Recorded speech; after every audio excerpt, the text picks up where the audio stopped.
தமிழ் சொந்தங்களுக்கு வணக்கம். Sathyan audio books வழங்கும் அமரர் கல்கியின் சிவகாமியின் சபதம். வாசிப்பவர் சத்யன் ரங்கநாதன். 3ஆம் பாகம், பிக்ஷுவின் காதல். அத்தியாயம் 47, வீதிவலம். 1300 வருஷங்களுக்கு முன்னால் பரதகண்டத்தில் பிரசித்தி பெற்றிருந்த 3 சாம்ராஜ்ய தலைநகரங்களில் வாதாபி ஒன்றாகும். கன்னியாகுப்ஜத்தையும் காஞ்சியையும் போலவே வாதாபி நகரத்தின் புகழும் அந்த நாட்களில் கடல் கடந்து வெகு தூரம் சென்றிருந்தது. ஒவ்வொரு தடவை திக்விஜயம் செய்து திரும்பும் போதும் புலிகேசியின் படைவீரர்கள் வெற்றி கொண்ட தேசங்களிலிருந்து ஏராளமான செல்வங்களை கொண்டு வந்து வாதாபியில் சேர்த்து வந்தார்கள். இதனால் வாதாபி நகரம் வளங்கொழிக்கும் நகரமாய் அந்த காலத்தில் விளங்கிற்று. அந்நகரில் வர்த்தகம் சிறந்தோங்கி இருந்தது. தூர தூர தேசங்களிலிருந்தெல்லாம் அந்நகருக்கு இரத்தின வியாபாரிகள் வந்து போய்க் கொண்டிருந்தார்கள். பிரசித்தி பெற்ற ஜைன ஆலயங்களும் பௌத்த மடங்களும் வாதாபியில் இருந்தபடியால் பற்பல நாடுகளிலிருந்தும் யாத்ரீகர்கள் அந்நகருக்கு வருவதுண்டு.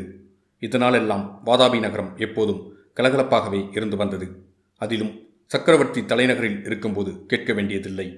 சக்கரவர்த்தியை பேட்டி காண்பதற்காக சிற்றரசர்கள் காணிக்கைகளுடன் வருவார்கள். சீனம், பாரசீகம் முதலிய தூர தூர தேசங்களிலிருந்து அரசாங்க தூதர்கள் வருவார்கள். மாட மாளிகைகள், கூட கோபுரங்களுடன் விளங்கிய வாதாபியின் வீதிகள் எப்போதுமே திருவிழா காலத்தைப் போல் ஜனக்கூட்டம் நிறைந்து விளங்கும். வண்டிகள், வாகனங்களின் சப்தம் ஓயாமல் கேட்ட வண்ணம் இருக்கும். வாதாபி நகரில் வீதிக்காட்சிகளை பார்த்து கொண்டு சிவகாமி பல்லக்கிலே போய்க் கொண்டிருந்த போது அவளுடைய உள்ளம் அடிக்கடி காஞ்சியையும் வாதாபியையும் ஒப்பிட்டுக் கொண்டிருந்தது. பழமையான காலத்திலிருந்து செல்வமும் பண்பாடும் சேர்ந்து வளர்ந்து வந்த நகரத்திற்கும் திடீரென்று செல்வம் படைத்து செழிப்படைந்த புது பட்டினத்திற்கும் உள்ள வித்தியாசங்கள் அவளுக்கு நன்கு புலனாகி வந்தன. காஞ்சியில் செல்வத்திற் சிறந்த சீமான்களும் சீமாட்டிகளும் ஆடை ஆபரணங்கள் புணுவதில் அடக்கம் காட்டுவார்கள். அவர்களுடைய அலங்காரங்களில் கலை உணர்ச்சியே பிரதானமாயிருக்கும். இந்த நகரிலோ எங்கே பார்த்தாலும் யாரை பார்த்தாலும் படோடாபமும் பகட்டும் தாண்டவமாடின. காஞ்சி வீதிகளில் தெரிந்தவர்கள் சந்தித்தால் ஒருவருக்கொருவர் அன்புடனும் மரியாதையுடனும் முகமன் கூறிக்கொள்வார்கள். வாதாபியின் தெருக்களிலோ தெரிந்தவர்கள் சந்திக்கும் போது இடிமுழக்க ஒளியில் சிரித்து ஆர்ப்பரித்தார்கள். காஞ்சியில் எஜமானர்கள் வேலைக்காரர்களுக்கு கட்டளையிடும் போது கூட அன்புடனும் ஆதரவுடனும் பேசினார்கள். வாதாபியில் எஜமானர்கள் வேலைக்காரர்களிடம் பேசும்போது கடுமையான மொழிகளையும் துர்வசனங்களையும் கையாண்டார்கள். இவற்றையெல்லாம் தவிர காஞ்சிக்கும் வாதாபிக்கும் உள்ள இன்னும் ஒரு வித்தியாசத்தையும் சிவகாமி கவனித்தாள். காஞ்சி வீதிகளில் புத்த பிக்ஷுக்கள், திகம்பர சமணர்கள், வைதிக சந்நியாசிகள், ஆண்டிகள், காபாலிகர்கள், வெறும் பிச்சைக்காரர்கள் ஆகியவர்கள் மொய்த்துக்கொண்டு வீதியில் போவோர் ஒருவோரின் பிராணனை வாங்குவது வழக்கம். தர்ம புத்தியுள்ள தனவான்கள் அதிகம் உள்ள இடத்திலே யாசகர் கூட்டமும் அதிகமாக பெருகிவிடும் போலும். வாதாபியின் வீதிகளில் அம்மாதிரி பிக்ஷுக்களும் யாசகர்களும் அதிகம் காணப்படவில்லை. தர்மம் கொடுப்பவர்கள் இல்லாதபடியால் யாசகர்களும் இல்லை போலும். இம்மாதிரியெல்லாம் எண்ணமிட்டு கொண்டும் வாதாபியின் செல்வ வளத்தை வியந்து கொண்டும் சிவிகையில் சென்ற சிவகாமி ஒரு நாற்றந்தி மூலையில் அதுவரையில் காணாத காட்சி ஒன்றை கண்டாள். ஸ்திரீகளும் புருஷர்களும் அடங்கிய ஒரு கூட்டம் அங்கே நின்றது. அவர்கள் ஒவ்வொருவருடைய கரங்களும் சேர்த்து கட்டப்பட்டிருந்தன. அவ்விதம் பந்தமுற்ற கைகளுடன் தலை குனிந்து நின்ற கும்பலைச் சுற்றி யமக்கிங்கர்களைப் போன்ற முரடர்கள் சிலர் கையில் பெரிய பெரிய சாட்டைகளுடன் நின்றார்கள். இந்த காட்சியை பார்க்கும்போதே சிவகாமியின் உள்ளம் பதைத்தது. கைகள் கட்டப்பட்டு நின்ற ஸ்திரீ புருஷர்கள் தமிழகத்தைச் சேர்ந்தவர்கள் என்று தோன்றியபடியால் அவளுடைய மனவேதனை பன்மடங்காயிற்று. பல்லக்கை நிறுத்தி அவர்கள் அருகில் சென்று விசாரிக்கலாமா என்று சிவகாமி ஒரு கணம் நினைத்தாள். ஆனால் அதற்கு வேண்டிய மனோதைரியம் அவளுக்கு ஏற்படவில்லை. சிவிகை மேலே சென்றது. நாற்றந்தி முனையிலிருந்து சிவிகை கொஞ்ச தூரம் போன பிறகு சிவகாமி தடுக்க முடியாத ஆவலினால் திரும்பி பார்த்தாள். அந்த கூட்டத்தில் இருந்தவர்களில் சிலர் கட்டப்பட்ட கைகளினால் தன்னுடைய சிவிகையை சுட்டி காட்டுவது போலவும் தண்ணீர் ததும்பிய கண்களினால் தான் போகும் திசையை உற்று பார்ப்பது போலவும் அவளுக்கு தோன்றியது. உடனே சிவகாமி தன் பார்வையை திருப்பிக் கொண்டாள். பல்லக்கு சுமந்தவர்களை நேரே வீட்டுக்கு போகும்படி கட்டளையிட்டாள். வீடு போய்ச் சேர்ந்ததும் சிவகாமி தான் கண்ட காட்சி தாதியிடம் சொல்லி அதை பற்றி ஏதேனும் தெரியுமா என்று கேட்டாள். தாதி தனக்கு தெரியாது என்று சொல்லவே போய் விசாரித்து கொண்டு வரும்படி பணித்தாள். அவ்விதமே அந்த தாதி வெளியே போய் விசாரித்து கொண்டு வந்தாள்.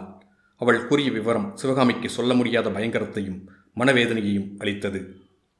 தாதி விசாரித்து வந்து கூறிய விவரம் இதுதான். பல்லவ நாட்டிலிருந்து புலிகேசி சக்கரவர்த்தி அநேக ஸ்திரீ புருஷர்களை சிறைப்பிடித்து கொண்டு வந்திருந்தார். அவர்களில் சிலர் சிறையில் இருந்து தப்பிப்போக முயன்றார்கள். சிலர் அடிமை தொண்டு செய்ய மறுத்தார்கள். சிலர் உணவு உட்கொள்ளாமல் பிடிவாதம் பிடித்தார்கள். இத்தகைய குற்றங்களை செய்த கலகக்காரர்களை வாதாபி நகரின் நாற்றந்திகளில் நிறுத்தி சாட்டையினால் அடிக்கும்படியாக புலிகேசி சக்கரவர்த்தி கட்டளையிட்டிருக்கிறார். இந்த சாட்டையடி உற்சவம் இன்றைக்குதான் ஆரம்பமாகியிருக்கிறது. இன்னும் 2 மாதம் வரையில் நடக்கும். தினம் சாயங்கால வேளையில் வீதிகளில் நடக்கும் வாதாபி நகரவாசிகள் அந்த வேடிக்கையை பார்த்து களிப்பார்கள். சிவகாமி அன்றிரவு ஒரு கணமும் கண்ணுறங்கவில்லை. வேதனையும் துன்பமும் நிறைந்த அவளுடைய வாழ்க்கையில் இதுவரை என்றும் அனுபவித்தறியாத வேதனையை அவள் அனுபவித்தாள்.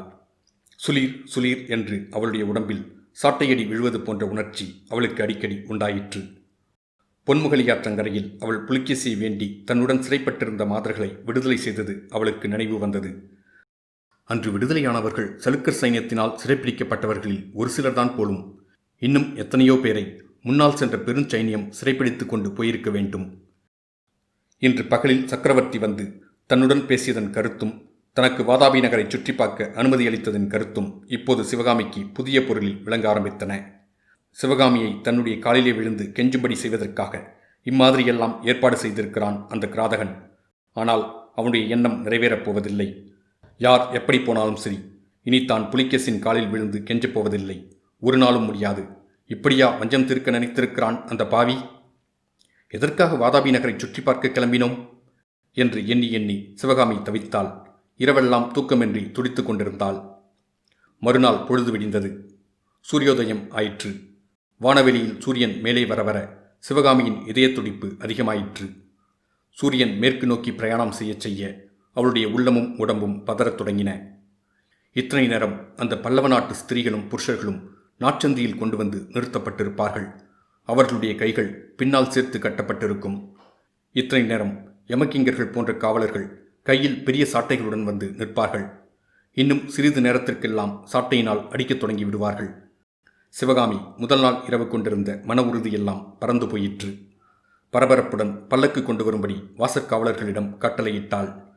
பல்லக்கு வந்ததும் அதில் விரைந்து ஏறிக்கொண்டு நேற்று பார்த்த நாற்றந்தி முனைக்கு போகும்படி சொன்னாள்.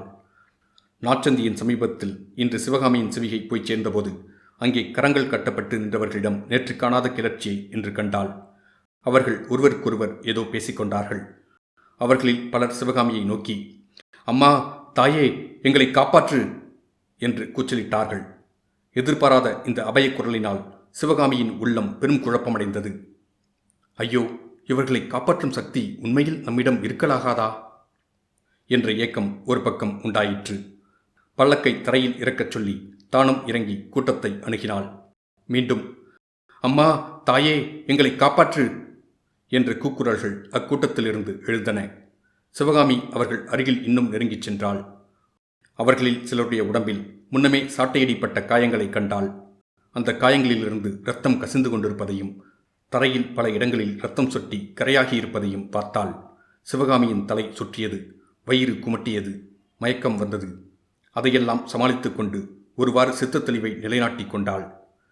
கூட்டத்தில் அவளுக்கு சமீபத்தில் நின்ற ஸ்திரியை பார்த்து, அம்மா, உங்களை காப்பாற்றும்படி என்னை வேண்டிக் கொள்கிறீர்களே, அது ஏன்? உங்களைப் போல் நானும் ஓர் அபலைப்பெண்தானே. சலுக்கர்களால் சிறைப்பிடித்துக் கொண்டு வரப்பட்டவள்தானே. உங்களை காப்பாற்றும் சக்தி எனக்கு ஏது என்றாள். எங்களை காப்பாற்றும் சக்தி உனக்கு உண்டு தாயே. அதோ அந்த ராட்சதனை கேள், அவன்தான் அவ்விதம் சொன்னான் என்றாள் அந்த ஸ்திரீ. அவள் சுட்டிக்காட்டிய ராட்சத வடிவம் கொண்ட வீரர் தலைவனை சிவகாமி அணுகினாள். வாதாபிவாசிகள் பேசிய கலப்பு பாஷையில், ஐயா, இவர்களை ஏன் இப்படி சாட்டையால் அடித்து சித்திரவதை செய்கிறீர்கள்? வேண்டாம், இந்த படுபாதக செயலை நிறுத்துங்கள் என்றாள். அந்த வீரர் தலைவன் கலகலவென்று சிரித்தான். என்னவோ யோசிப்பவன் போல் சற்று இருந்துவிட்டு பிறகு, நாங்கள் என்ன செய்வோம் தாயே, சக்கரவர்த்தியின் ஆஞ்சை என்றான். அப்படியானால் கொஞ்ச நேரம் பொறுத்திருங்கள். நான் உங்கள் சக்கரவர்த்தியிடம் சென்று வேண்டிக் கொண்டு பார்க்கிறேன். அதுவரையில் என்று சிவகாமி சொல்வதற்குள் அவ்வீரன், வேண்டாம் அம்மா, சக்கரவர்த்தியிடம் நீ போகவே வேண்டாம். இவர்களை சாட்டையால் அடிப்பதை நிறுத்தும் அதிகாரம் உன்னிடமே இருக்கிறது. நீ சொன்னால் நிறுத்திவிடுகிறோம். ஆனால் அதற்கு ஒரு நிபந்தனை உண்டு என்றான். அந்த வீரன் முதலில் கூறிய வார்த்தைகளை வியப்போடும் உவகையோடும் கேட்ட சிவகாமி நிபந்தனை என்றதும் திடுக்கிட்டாள். இதில் ஏதோ வஞ்சம் இருக்க வேண்டும் என்ற எண்ணத்துடன், என்ன நிபந்தனை என்றாள். நீ இந்த இடத்தில் எங்கள் எல்லாருடைய முன்னிலையிலும் நடனம் ஆட வேண்டும். நீ ஆடும் வரையில் நாங்கள் இவர்களை அடிக்காமல் இருக்கிறோம். சூரியன் அஸ்தமிக்கும் வரையில் நீ ஆடிக்கொண்டிருந்தால் நாங்களும் பார்த்து கொண்டே இருப்போம். சூரியன் அஸ்தமித்ததும் நீ வீட்டுக்கு திரும்பலாம். நாங்கள் இவர்களை சிறையிலே கொண்டு போய் சேர்ப்போம். நாளைக்கும் இவர்கள் அடிபடக்கூடாது என்று நீ கருதினால் நாளைக்கும் இம்மாதிரியே நீ இவ்விடம் வந்து நடனம் ஆடலாம் என்றான் அந்த கிராதகன். சிவகாமியின் உள்ளத்திலிருந்து எரிமலை தீக்குழம்பையும் கரும்புகையையும் கக்கத் தொடங்கியது. ஆகா, இதுவா அந்த பாதகனுடைய எண்ணம்?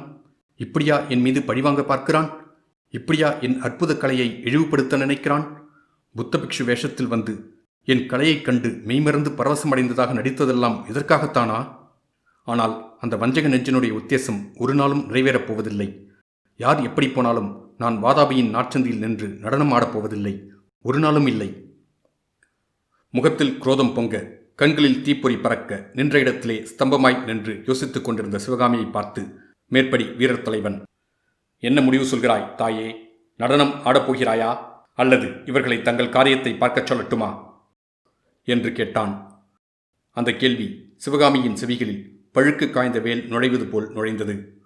திடீரென்று பிரஞ்சை பெற்றவள் போல் அவள் துள்ளி நிமிர்ந்து நின்று அவ்வீரனை பார்த்தாள்.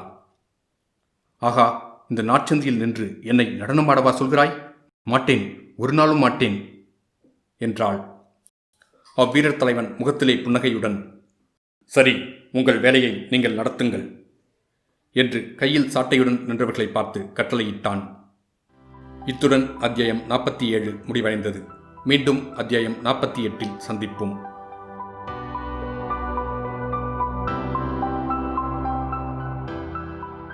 இந்த பதிவு உங்களுக்கு பிடிச்சிருந்தா லைக் பண்ணுங்கள், ஷேர் பண்ணுங்கள், உங்களோட கமெண்ட்ஸ் போடுங்க. மறக்காமல் சத்யன் ஆடியோ புக்ஸ் சேனலை சப்ஸ்கிரைப் பண்ணுங்கள். நன்றி.